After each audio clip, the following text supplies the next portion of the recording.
Et bonjour et bienvenue dans cette nouvelle vidéo. Et nous voici dans une série de plusieurs vidéos qui vont se suivre les unes les autres.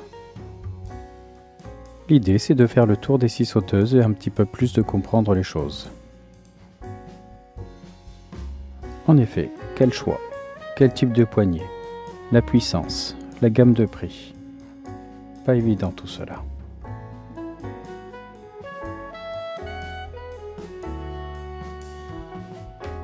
Par exemple, le variateur de vitesse. Certaines, c'est un pré-réglage, pour d'autres, c'est une commande au doigt comme chez Bosch par exemple. Pour certaines machines, il y a un bouton de mise en marche et le sélecteur de vitesse.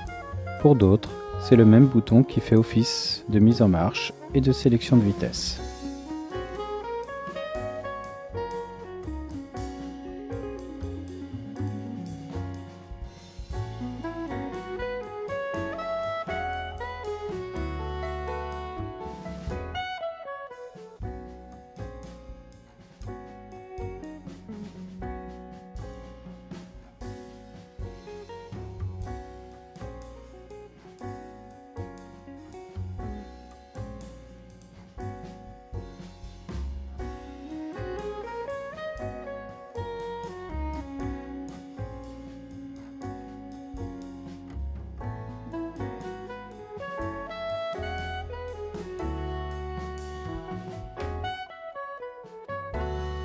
Ensuite, on peut voir comme chez Bosch, un porte-lame, ce qui est bien pratique, ou chez Festool par exemple, la semelle détachable, ce qui permet de mettre d'autres options sur cette machine.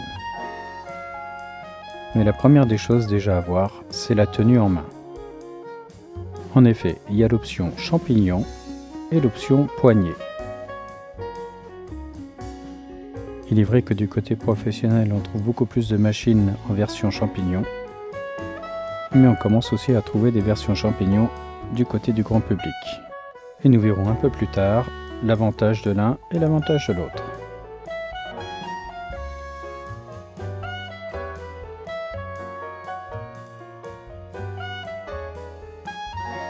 Et dans le cas de mes trois machines, mes deux préférées sont Bosch et Festool.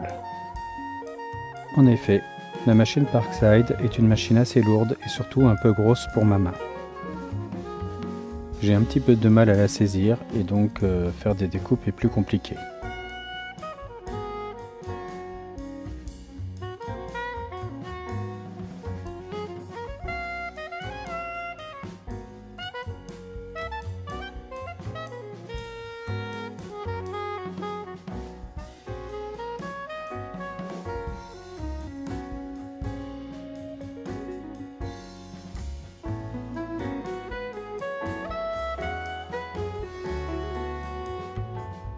Donc ce que je dirais avant tout, c'est de prendre le temps de voir les machines en main. Cela peut paraître idiot, mais le confort, c'est très important.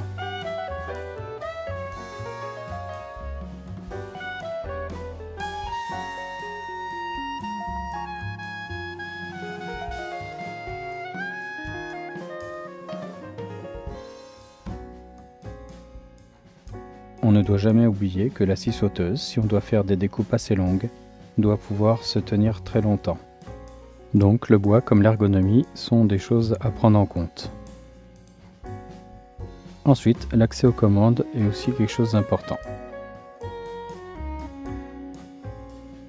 Nous pourrons voir dans les vidéos suivantes les problèmes de vitesse, les problèmes de puissance, l'explication du pendulaire et quelques autres petites choses qui sont plus ou moins importantes selon ce que l'on veut faire avec ces machines.